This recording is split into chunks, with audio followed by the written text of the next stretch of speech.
Service in Tulsa has issued a severe thunderstorm warning for northeastern Osage County in northeastern Oklahoma until 4:30 p.m. Central Daylight Time. At 3:49 p.m. Central Daylight Time, a severe thunderstorm was located 3 miles east of Scheidler, moving east at 50 miles per hour. Expected hazards include 70 miles per hour wind gusts and quarter-size hail. This is a radar-indicated threat. The following impacts are expected. Hail damage to vehicles is expected. Expect considerable tree damage. Wind damage is also likely to mobile homes, roofs, and outbuildings.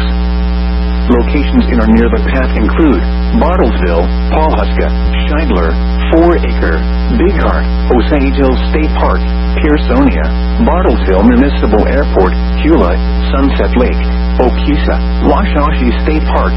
For your protection, move to an interior room on the lowest floor of a building. A tornado watch remains in effect until 9 p.m. Central Daylight Time for northeastern Oklahoma.